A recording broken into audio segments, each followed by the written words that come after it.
নমস্কার। আজ স্বাধীনতা দিবস উপলক্ষে আমার আজকের নিবেদন কবি সুকান্ত আচার্যের লেখা কবিতা পতাকার পাঁচ রং। বলো তো দেখি, পতাকায় মোদের কয়টি রং আছে? শিক্ষক এসে বললেন হেসে দ্বিতীয় শ্রেণীর কাছে। একসাথে মিলে সব ছেলে বলে চিৎকার করে জোরে, তিনটে বর্ণ রয়েছে রাঙানো জাতীয় পতাকা জোড়ে।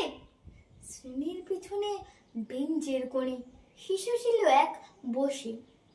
পতাকার মাঝে পাঁচ রং আছে বলল সে মৃদু হাসে। কথা তার শুনে বাকি শিশুগণে হেসে খাইল টুকুটি। শিক্ষক রেগে বললেন হেঁকে, বোঝাও কি করে পাঁচটে। মাথা নিচু করে ভয়ার্ত সরে সরল শিশুটি বলল তখন, উপরে গেরুয়া মাঝখানে সাদা, সবুজ আছে তার তলে, আর আছে আঁকা গোলাকার চাকা, নীল রং আছে এতে। শিক্ষক বললেন, এটিকে ধরলে তবুও হচ্ছে চারটে। অবুঝ শিশুটি বলল তখন, রং আছে আর এক, লাল লাল ঝোপ দেখা যায় ওই পতাকার মাঝে।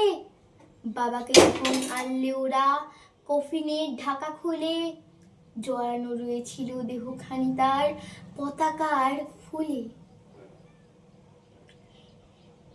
পতাকার মাঝে ছিল লাল ঝোপ, ওই পতাকার মাঝে। এটিকে নিয়ে হলো পাঁচটি, এবার তো ঠিক আছে। সরল শিশুটির কথা শুনে কাঁপিয়ে দিল বুক, অশ্রু এলো নয়ন ভরে, শুকনো হলো মুখ।